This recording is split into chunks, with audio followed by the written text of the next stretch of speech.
नमस्कार सभी साथियों को स्वागत करता हूं सभी का इस यूट्यूब चैनल पर जिसका नाम है स्टडी विद पीएन लोधा। साथियों, रीट मेंस एग्जाम 2023 के लिए राजस्थान जीके इतिहास का पेपर नंबर 11 आज आपके लिए लेकर आया हूं। आज के जो प्रश्न हैं बहुत ही शानदार क्वालिटी वाले प्रश्न हैं साथियों। 25 प्रश्नों में से पहले टारगेट रहता था 20 प्रश्नों को सही करने का, आज टारगेट आपको दे रहा हूं 15 प्रश्नों को सही करने का। आज का सेकंड वीडियो है ये। इस वीडियो का पहले मैंने सुबह 7:30 बजे टेस्ट डाला था शैक्षिक परिदृश्य का पेपर नंबर 6। उसके बाद आपके 8:15 बजे के लगभग जो शैक्षणिक रीति विज्ञान है उसका पेपर नंबर जो 5 है वो अपलोड कर दिया। उसके बाद में आपके जो L2 वाले SST वाले हैं ऐप पर साथियों, उनके लिए भी मैंने टेस्ट अपलोड कर दिया है। और उसके बाद ये आज का सेकंड वीडियो आया है। देखिएगा, एक एक प्रश्न को करके जाइएगा साथियों। तो शुरू करेंगे आज के इस वीडियो को। पहला प्रश्न देख लेते हैं। प्रश्न संख्या 1 में क्या है, निम्न को सुमेलित कीजिए। देखो, माइनस मार्किंग है, 1/3 माइनस मार्किंग है आपके प्रश्न को गलत करने पर। तो एक तरफ तो आपके सभ्यता दे रखी है और दूसरी तरफ स्थान दे रखा है। बागोर सभ्यता, कालीबंगा सभ्यता, आहड़ सभ्यता और गणेश्वर सभ्यता। स्थान है उदयपुर, सीकर, भीलवाड़ा और हनुमानगढ़। तो इनको मिलान कीजिए साथियों और नीचे दिए गए ये जो विकल्प है आपके सामने, फिर मिलान करके इन विकल्पों का चयन करना है आपको। तो देखो, अगर हम बात करें तो कालीबंगा सभ्यता यहाँ पर कहाँ है, हनुमानगढ़ में, मतलब बी में कितना आएगा, 4 आएगा। आहड़ सभ्यता कहाँ है, उदयपुर में, तो सी में कितना आएगा, 1 आएगा। गणेश्वर सभ्यता कहाँ है, सीकर में, तो डी में 2 आएगा। और बागोर सभ्यता कहाँ है, भीलवाड़ा में, तो ए में 3। तो ए में 3, बी में 4, सी में 1। ए में 3, बी में 4, सी में 1। ए में 3, बी में 4, सी में 1 और डी में कितना, 2। बिल्कुल डी में 2 ही है, गणेश्वर सीकर में है, ठीक है ना। डी में कौन सा है, 2 है। तो मतलब आपके बिल्कुल पहला ही विकल्प हमें मिल चुका है साथियों, जो कि आपके पहले प्रश्न का सही उत्तर है। प्रश्न नंबर 2 की ओर बढ़ेंगे। दूसरे प्रश्न में क्या पूछा जा रहा है देख लेते हैं। प्रश्न नंबर 2 है, इनमें से असंगत का चयन कीजिए। आजाद मोर्चा 1942 जयपुर, अमर सेवा समिति 1922 चिड़ावा, प्रजा प्रतिनिधि सभा 1918 कोटा, वनवासी सेवा संघ 1940 कोटा।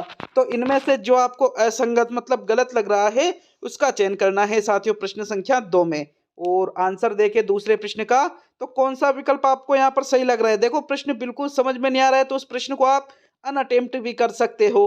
प्रश्न संख्या 2 का जो सही उत्तर है वो रहेगा विकल्प नंबर 4। क्यों, क्योंकि वनवासी सेवा संघ की स्थापना 1940 में तो की गई थी, लेकिन कोटा में नहीं की गई थी, बल्कि वनवासी सेवा संघ की स्थापना कहां पर की गई थी साथियों, डूंगरपुर में की गई थी। तो विकल्प नंबर 4 क्या हुआ आपके, असंगत हुआ। आजाद मोर्चा की स्थापना 1942 में जयपुर में हुई, अमर सेवा समिति की स्थापना 1922 में चिड़ावा में हुई और प्रजा प्रतिनिधि सभा की स्थापना 1918 में कोटा में हुई थी साथियों। तो ओनली फोर्थ विकल्प ही आपके असंगत है, इस वजह से आपका आंसर है। प्रश्न नंबर 3 की ओर बढ़ते हैं। आपके प्रश्न नंबर 3 में क्या है, ढीगला, भीड़रिया और नाथ द्वारिया, ये क्या है। ये मेवाड़ की ओढ़नियों के नाम है, ये मेवाड़ की दरियों के नाम है, मेवाड़ के राजस्व करों के नाम है, या मेवाड़ में प्रचलित ये तांबे के सिक्के हैं। तो मित्रों, तीसरे प्रश्न का उत्तर बताइएगा। प्रश्न नंबर 3 में कौन सा विकल्प आपको सही लग रहा है। देखो, अगर हम बात करें तीसरे प्रश्न के सही आंसर की, तो एक बार आज का शेड्यूल बता देता हूँ कि जो ऐप है स्टडी विद पीएन लोधा 149 वाला जो कोर्स है, इस पर आपको शैक्षिक परिदृश्य का एक पेपर मिल चुका है। L2 SST का पेपर नंबर 12 आएगा साथियों। L2 जो साइंस वाले हैं उसका पेपर नंबर 9 भी आएगा। जो आपके राजस्थान अध्ययन का कोर्स है उसमें 99 वाली जो सीरीज 99 वाला जो कोर्स है राजस्थान अध्ययन का, उसका कक्षा 11वीं का अध्याय नंबर 7, कल आपके राजस्थान अध्ययन कक्षा 11 की किताब भी पूरी हो जाएगी।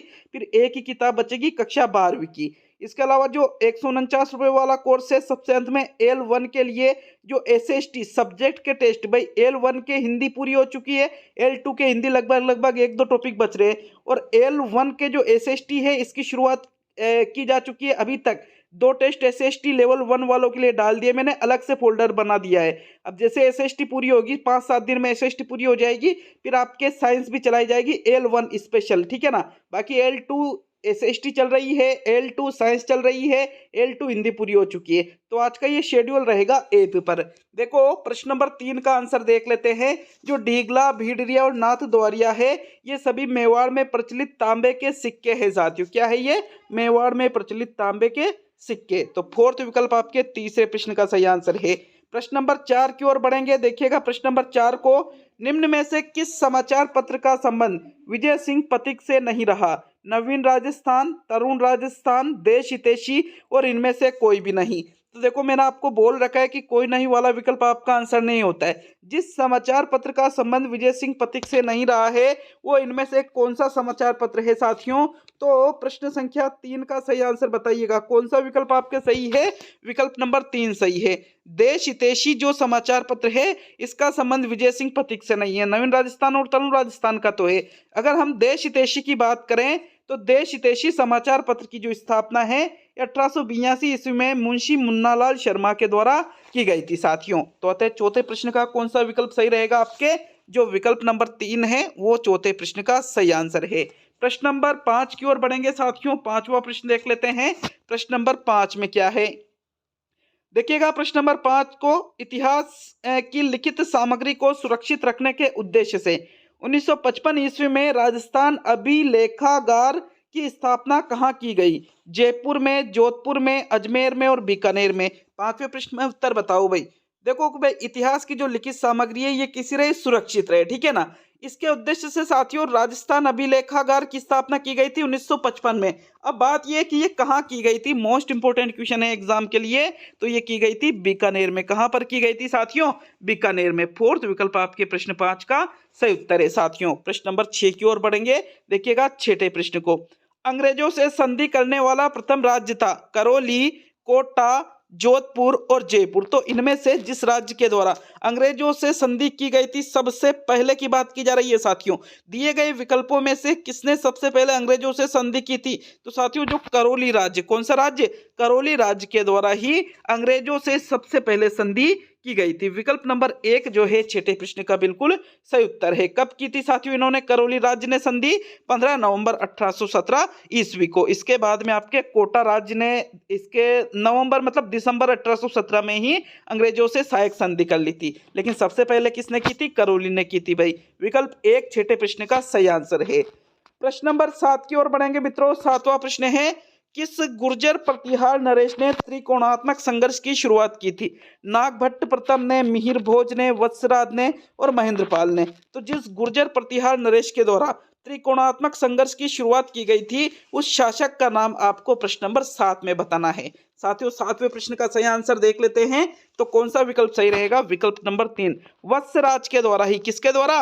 वत्सराज के द्वारा ही साथियों त्रिकोणात्मक संघर्ष की शुरुआत की गई थी कन्नौज को प्राप्त करने के लिए। आपके प्रश्न संख्या 7 में कौन सा विकल्प सही है? थर्ड विकल्प। प्रश्न नंबर 8 की ओर बढ़ेंगे भाई। 8वां प्रश्न देख लेते हैं। आपके प्रश्न नंबर 8 क्या है? इतिहास में तात्या टोपे को लिखा था मैंने ना, को तात्या टोपे को फांसी देना ब्रिटिश सरकार का अपराध समझा जाएगा और आने वाली पीढ़ी पूछेगी कि इस सजा के लिए किसने स्वीकृति दी और किसने पुष्टि की। यह कथन किसने कहा? कैप्टन शावर्स ने कहा, एजीजी लॉरेंस ने कहा, जवाहरलाल नेहरू ने कहा और मदन मोहन मालवीय ने कहा। तो साथियों प्रश्न संख्या 8 में बताइए ये जो कथन है बहुत ही इंपॉर्टेंट कथन है आपके 1857 की क्रांति से संबंधित। तो अगर हम बात करें तो तात्या टोपे को फांसी दी गई थी उसके लिए एक कथन कहा गया था। ये जो कथन कहा गया था ये किसके द्वारा कहा गया था साथियों? कैप्टन शावर्स के द्वारा ये कथन कहा गया था। कैप्टन शावर्स सभी को पता है उदयपुर का क्या था? ये पॉलिटिकल एजेंट था साथियों उस समय। और इसने ये कथन इसलिए कहा था क्योंकि बिना जांच के ही डायरेक्टली ही उनको गिरफ्तार करके फांसी दे दी गई थी साथियों। उनको मतलब उनका जो पक्ष है वो जानने का मौका ही नहीं दिया था, इस वजह से ये कथन कहा गया था। तो विकल्प 1 आपके 8वें प्रश्न का सही आंसर है। प्रश्न नंबर 9 की ओर बढ़ेंगे साथियों। 9वां प्रश्न देख लेते हैं। देखिए प्रश्न नंबर 9 है, इनमें से कौन सा सुमेलित नहीं है?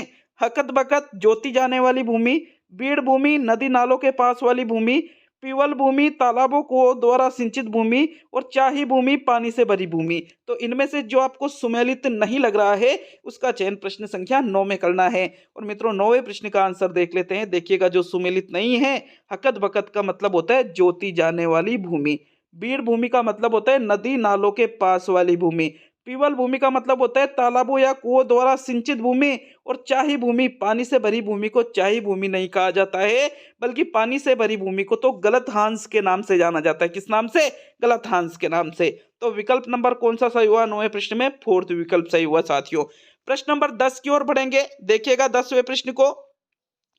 राजस्थान के स्वतंत्रता संग्राम का भामाशाह किसको कहा जाता है? जयनारायण व्यास को, दामोदर दास राठी को, जमनालाल बजाज को और हीरालाल शास्त्री को। स्वतंत्रता संग्राम का भामाशाह इनमें से जिसको कहा जाता है उसका चयन 10वें प्रश्न में करना है साथियों। प्रश्न संख्या 10 का आंसर देख लेते हैं। प्रश्न नंबर 10 में कौन सा विकल्प आपका सही रहेगा?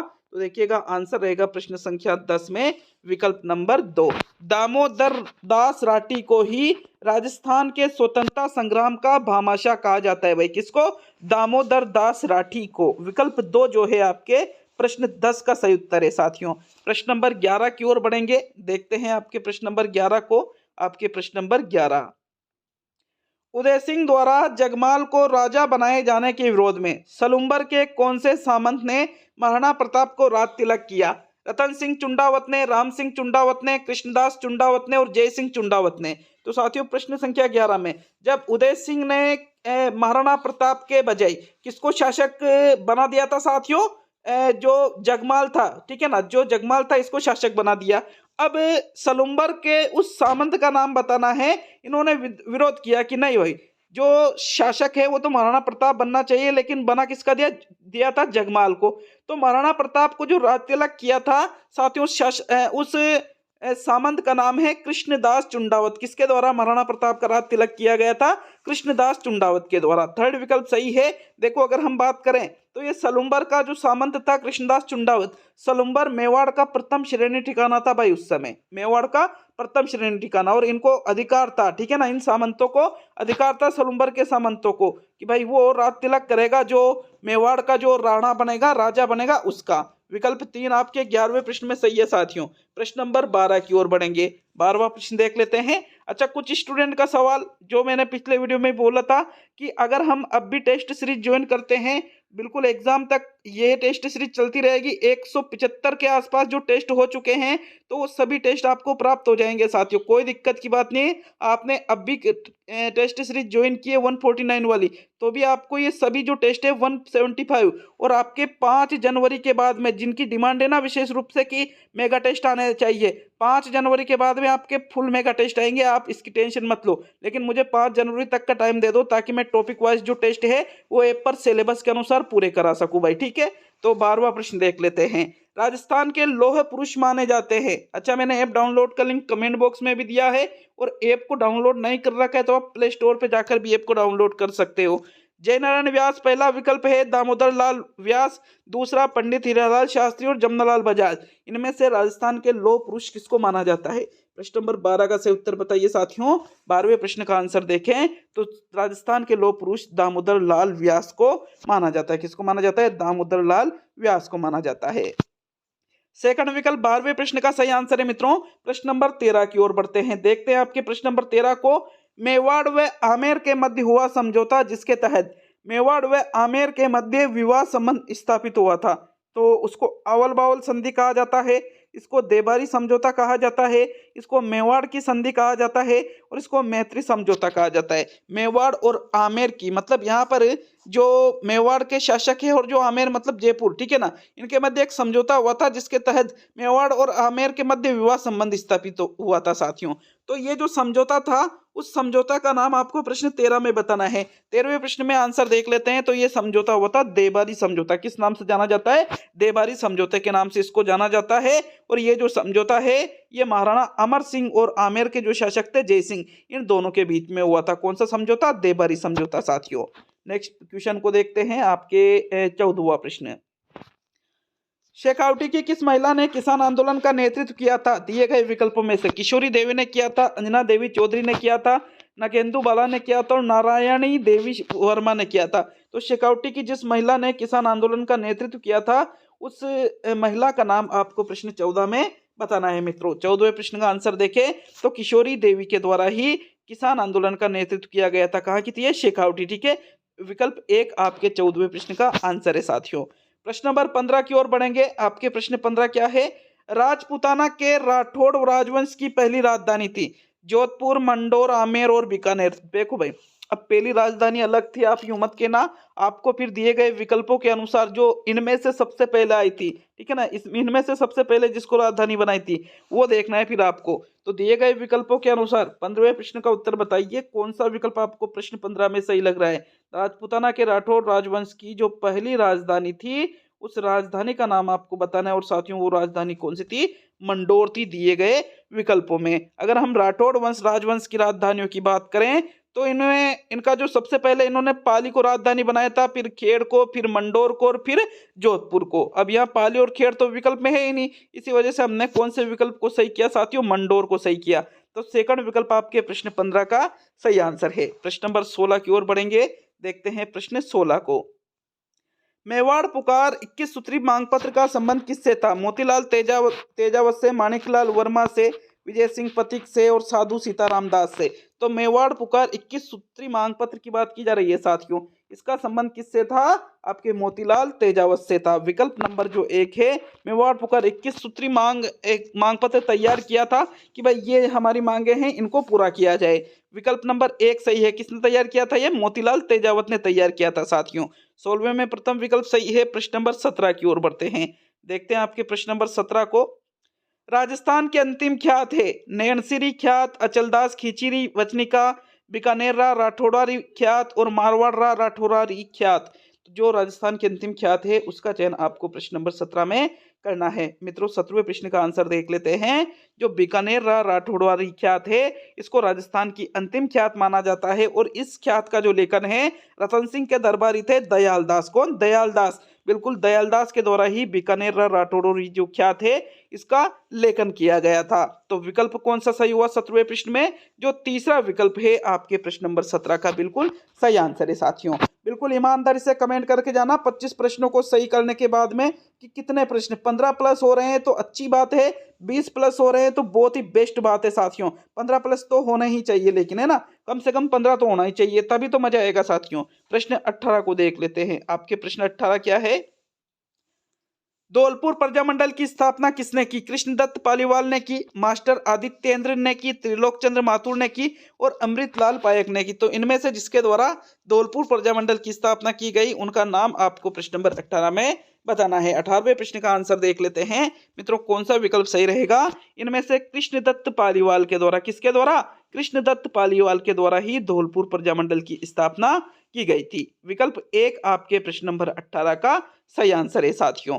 19वां प्रश्न देख लेते हैं। आपके प्रश्न नंबर 19 क्या है? बूंदी स्थित 84 खंभों की छतरी किस हाड़ा शासक का स्मारक है? मतलब यहाँ पर जो भाई 84 खंभों की छतरी कहाँ पर स्थित है? बूंदी में स्थित है, ठीक है। अब यहाँ पर बात ये की जा रही है कि इस छतरी के यहाँ किस हाड़ा शासक का स्मारक बना हुआ है? सुरजन सिंह हाड़ा का, शत्रुसाल हाड़ा का, बरसिंह हाड़ा का और रतन सिंह हाड़ा का। तो साथियों 19वें प्रश्न में बताओ भाई, अब प्रश्न को समझ चुके होंगे आप, ठीक है ना। बात की जा रही है किसका स्मारक बना हुआ है, ठीक है ना, वहां पे।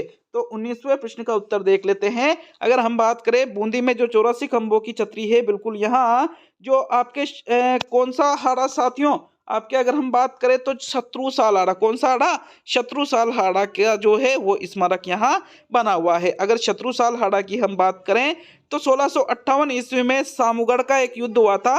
इसमें साथियों ये औरंगजेब के विरुद्ध शाही सेना की ओर से लड़ता हुआ मारा गया था मित्रों। कौन? शत्रुसाल हाड़ा। और यही शत्रुसाल हाड़ा का ही जो स्मारक है ये बूंदी में 84 खंभों की छतरी के यहाँ स्थित है। तो सेकंड विकल्प 19वें प्रश्न का सही आंसर है। प्रश्न नंबर 20 की ओर बढ़ेंगे। आपके प्रश्न नंबर 20 देखिएगा। प्रश्न नंबर 20 को देवड़ा घाटी किस क्षेत्र की बोली है? नागौर क्षेत्र की, सिरोही क्षेत्र की, जयपुर क्षेत्र की और बीकानेर क्षेत्र की। तो इनमें से देवड़ा घाटी जिस क्षेत्र की बोली है उस क्षेत्र का चयन आपको प्रश्न नंबर 20 में करना है भाई। 20वें प्रश्न में आंसर देखें साथियों, कौन सा विकल्प प्रश्न 20 का सही उत्तर है? तो देवड़ा घाटी का संबंध किस क्षेत्र से है? कहाँ बोली जाती है ये बोली? भैया आपके सिरोही क्षेत्र में। कौन से क्षेत्र में? सिरोही क्षेत्र में देवड़ा घाटी बोली जाती है। 20वें क्या 20वें प्रश्न में आपके सेकंड विकल्प सही है साथियों। प्रश्न नंबर 21 को देख लेते हैं। 21वां प्रश्न क्या पूछ रहा है? देखिएगा प्रश्न नंबर 21 को 1191 ईस्वी व 1192 ईस्वी में पृथ्वीराज चौहान एवं किसके बीच तराइन के युद्ध लड़े गए थे? महमूद गजनवी के बीच, मोहम्मद बिन तुगलक। एक तरफ तो कौन थे? पृथ्वीराज चौहान थे, दूसरी तरफ महमूद गजनवी था, मोहम्मद बिन तुगलक था, जयचंद था या मोहम्मद गोरी था? तो 21वें प्रश्न का आंसर देखें मित्रों, 1191-92 ईस्वी में एक तरफ पृथ्वीराज चौहान थे और एक तरफ थे मोहम्मद गोरी। इन दोनों के बीच में युद्ध लड़ा गया था।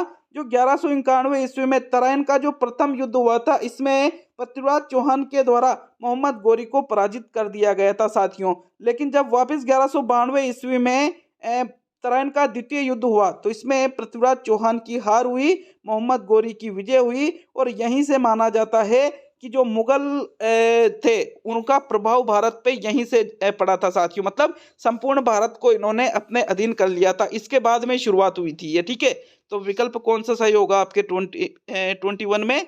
जो फोर्थ विकल्प है साथियों, ये आपका आंसर रहेगा। 22 की ओर बढ़ेंगे। आपके 22 में क्या है? कोटा में शारबाग को जाना जाता है, चित्रकला के लिए जाना जाता है, शाही शमशान के लिए जाना जाता है, हाड़ा राजाओं के विश्राम गृह के लिए जाना जाता है और इन सभी के लिए जाना जाता है। तो मित्रों, कोटा में जो शारबाग स्थित है ये किसके लिए जाना जाता है? ऐसा 22 में आपसे पूछा गया है। 22वें प्रश्न का आंसर देख लेते हैं। कोटा में शारबाग को किस लिए जाना जाता है? भाई शाही शमशान के लिए जाना जाता है। किसके लिए जाना जाता है? चित्रकला के लिए भी नहीं और ना ही विश्राम गृह के लिए। किसके लिए? शाही शमशान के लिए कोटा में शारबाग को जाना जाता है। शाही शमशान का मतलब सभी समझते हो कि जो यहाँ के शासक थे उनका जो मतलब उनको जो जलाया जाता था तो वो कहाँ पर? शारबाग में जलाया जाता था साथियों। तो शाही शमशान के लिए इसको जाना जाता है। सेकंड विकल्प आपके 22 में सही आंसर है। 23 की ओर बढ़ेंगे साथियों। 23वें प्रश्न में क्या है आपके, देख लेते हैं। देखिएगा प्रश्न नंबर 23 को, भारतीय प्राचीन लिपि माला, इसके लेखक कौन है? श्यामल दास ने, सूर्यमल मिश्रण, गौरीशंकर, हीराचंद ओझा और इनमें से सभी? तो भाई सभी तो होंगे ना, सभी ने मिलकर थोड़ी लिखी होगी, किसी एक ने लिखी होगी। क्या नाम है पुस्तक का? भारतीय प्राचीन लिपि माला, ये पुस्तक का नाम है भाई। इस पुस्तक के लेखक आपको 23 में बताना है। 23वें प्रश्न का सही उत्तर बताइए साथियों। प्रश्न नंबर 23 में कौन सा विकल्प सही रहेगा? आंसर देख लेते हैं प्रश्न नंबर 23 का, कौन सा विकल्प आपके सही है? तो 23वें प्रश्न में जो सही आंसर है, भारतीय प्राचीन लिपि माला के लेखक है भाई गौरीशंकर हीराचंद ओझा। कौन है?